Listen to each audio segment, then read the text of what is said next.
Dear students, in this topic, we shall discuss the processes of diffusion and membrane flux.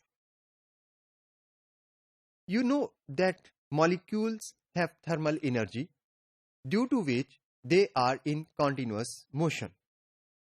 This motion is called thermal motion.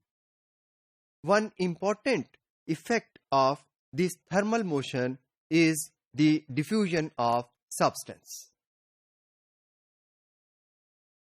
We define diffusion as the random thermal motion of molecules that results in their dispersion from the regions of higher concentration to the regions of lower concentration. Yes, students, in cells, most of the traffic of substances takes place by diffusion. When a substance is more concentrated on one side of the membrane, there is a tendency for its movement from that side to the other side, where it is present in low concentration. However, membrane must be permeable to such movement. अगर membrane permeable नहीं होगी और एक substance एक side पे ज्यादा होगा तो वो substance membrane में से diffuse नहीं कर सकेगा. इसलिए diffusion के लिए ये condition लाजमी है कि membrane must be permeable to that substance. Here students, we shall explain diffusion by taking an example of uptake of oxygen by the cell. You know that oxygen diffuses into the cell in dissolved form.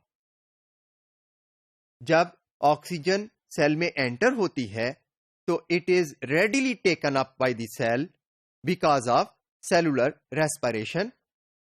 इस utilization की वजह से cell के अंदर oxygen की concentration कम हो जाती है.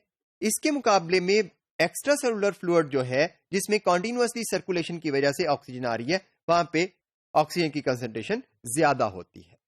So inside the cell concentration of oxygen is low, outside the cell concentration of oxygen is high. So oxygen, in दोनों ऑक्सीजन के लेवल में हमें कंसंट्रेशन ग्रेडियंट मिलता है across the plasma membrane.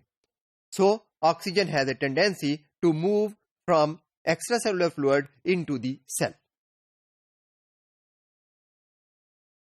Dear students, diffusion is a passive process.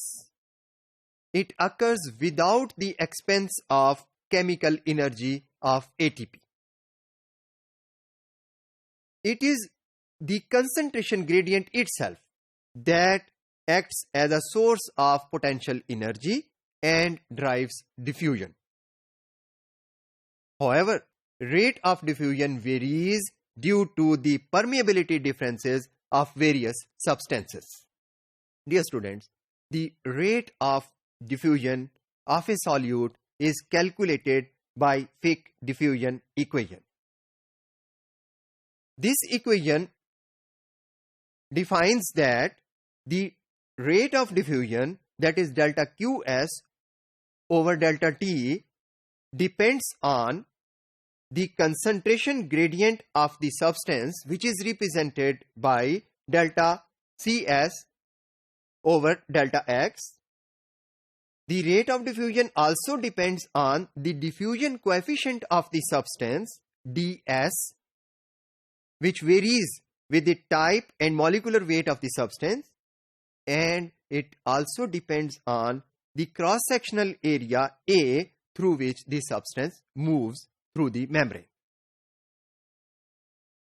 Dear students, the amount of solute that passes through a unit area of the membrane every second in one direction is known as membrane flux. Membrane flux is represented by J, and J is equal to delta Qs over delta T. If a diffusible solute occurs on both sides of a membrane, it exhibits a flux in each direction. Flux in one direction is independent of the flux in opposite direction. If influx and efflux, that is, flux into the cell and flux out of the cell, are equal, then the net flux is 0. However, if flux in one direction is greater than the other, then there is a net flux. And net flux is equal to the difference between the two fluxes.